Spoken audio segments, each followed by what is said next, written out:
Hello, welcome back to my channel. ഇന്നത്തേത് പൊറോട്ട കൊണ്ടുള്ള ചട്ടിപ്പത്തിരിൻ്റെ റെസിപ്പിയാണ് കാണിക്കുന്നത്. ഫസ്റ്റ് നമുക്ക് കസ്കസ് ഒന്ന് റോസ്റ്റ് ചെയ്തെടുക്കാം. ഇനി അതേ പാനിലേക്ക് തന്നെ 1 ടേബിൾ സ്പൂൺ നെയ്യും കുറച്ച് കാഷ്യൂവും കിസ്മിസും കൂടെ ചേർത്ത് ഒന്ന് റോസ്റ്റ് ചെയ്തെടുക്കാം. 5 പൊറോട്ടയ്ക്ക് 12 മുട്ട അങ്ങനെയാണ് എടുക്കുന്നത്. ഓരോ മുട്ടയായിട്ടെടുത്ത് പൊട്ടിച്ചൊഴിച്ചെടുക്കാം. ഞാനിങ്ങനെ ഒരു ചെറിയ ബൗളിലേക്ക് മുട്ട ഒഴിച്ചിട്ട് പിന്നെ വലിയ ബൗളിലേക്ക് മാറ്റുകയാണ് ചെയ്യുന്നത്.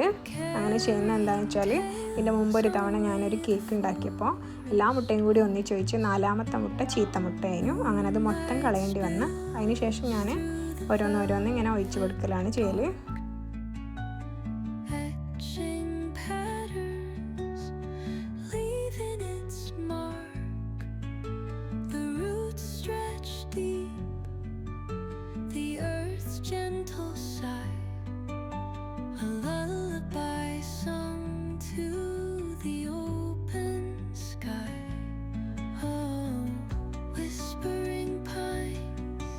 ഇനി ഇതിലേക്ക് വേണ്ട പഞ്ചസാര ഒന്ന് പൊടിച്ചെടുക്കാം. 1.5 കപ്പ് പഞ്ചസാരയാണ് എടുത്തിട്ടുള്ളത്. ഇനി പൊടിച്ച പഞ്ചസാര ഇതിലേക്ക് ചേർത്ത് കൊടുക്കാം.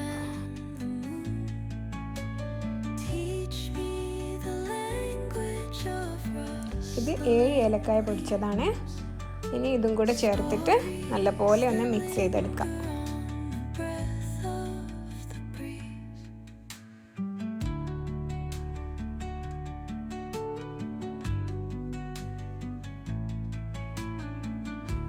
ഇനി ഈ 5 പൊറോട്ടയും ചെറിയ പീസായിട്ട് കട്ട് ചെയ്തെടുക്കാം.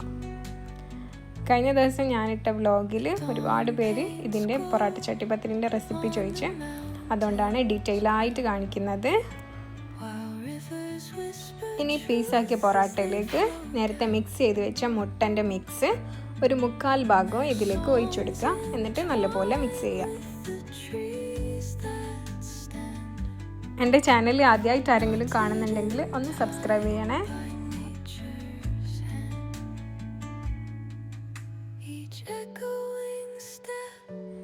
ഇനി ഇതിലേക്ക് 2 ടേബിൾ സ്പൂൺ നെയ്യും കൂടെ ചേർത്ത് കൊടുക്കാം.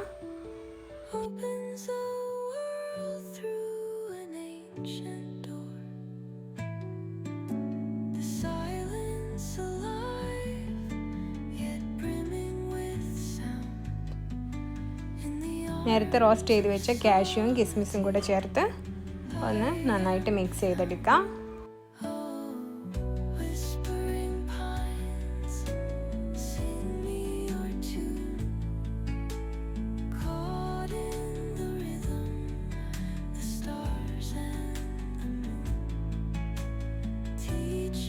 ഇനി ഇതിനെ കുക്ക് ചെയ്യേണ്ട പാനിലേക്ക് ഒഴിച്ചെടുക്കാം. അതിൻ്റെ മുമ്പ് പാനിൽ കുറച്ച് നെയ്യോ ഓയിലോ ആക്കിയിട്ട് ഒന്ന് സ്പ്രെഡ് ചെയ്ത് കൊടുക്കാം.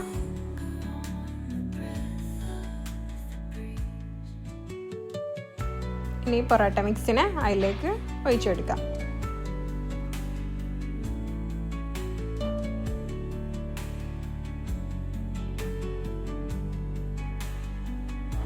ഇനി അതിനെ നല്ലപോലെ ഒന്ന് ലെവലാക്കി കൊടുക്കുക.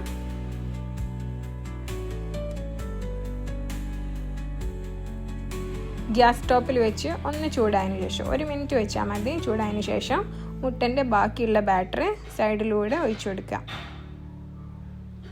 ഓവറായിട്ട് മുകളിൽ ഇങ്ങനെ പൊങ്ങിക്കെടുക്കുകയാണെങ്കിൽ ഒന്ന് സ്പൂൺ വെച്ച് കുത്തി കൊടുത്താൽ മതി.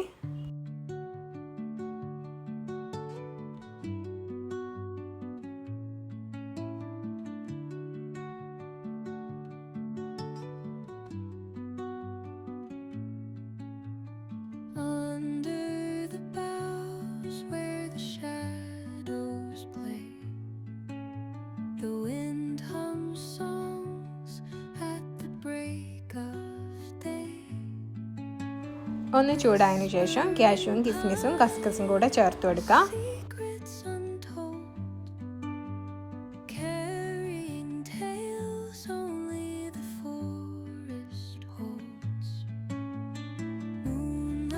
ഇനി ഇതിൻ്റെ അടിയിൽ ഒരു പാത്രം വെച്ചിട്ട് അതിൻ്റെ മേലെ ഈ പാൻ വെച്ച് കൊടുക്കുക. അങ്ങനെയാണ് കുക്ക് ചെയ്യേണ്ടത്. ഒരു 30 മിനിറ്റ് കൊണ്ട് റെഡി ആവേണ്ടതായിരുന്നു. എനിക്കൊരു 40 മിനിറ്റിൻ്റെ മേലെ എടുത്തിട്ടുണ്ട്. കാരണം പാത്രത്തിൻ്റെ സൈസ് കുറവായിരുന്നു. ഇത് കുറച്ച് ഹൈറ്റ് കൂടുതലായിട്ട് വന്ന് അപ്പം വേവാൻ കുറച്ച് ടൈം എടുത്ത്. ഇതിൻ്റെ മേലെ ഭാഗം വെറ്റായിട്ട് നിൽക്കുന്നുണ്ടെങ്കിൽ ഒന്ന് വേറൊരു പാനിലേക്ക് ഇട്ടിട്ട് ഒന്ന് ചൂടാക്കിയാൽ മതി. ഇത് ഡ്രൈ ആയതുകൊണ്ട് ഞാനത് ചെയ്യുന്നില്ല. അപ്പോൾ ഈസി ആയിട്ട് ഉണ്ടാക്കുക, എല്ലാവരും ട്രൈ ചെയ്യണേ. പിന്നെ ചൂട് തണിഞ്ഞിട്ട് കട്ട് ചെയ്താൽ മതി. ഇത് ലെയറായിട്ട് എല്ലാം കിട്ടും, ഞാനിതിൽ കാണിക്കുന്നുണ്ട്. അപ്പോൾ എല്ലാവരും ട്രൈ ചെയ്തിട്ട് ഫീഡ്ബാക്ക് അറിയിക്കണേ.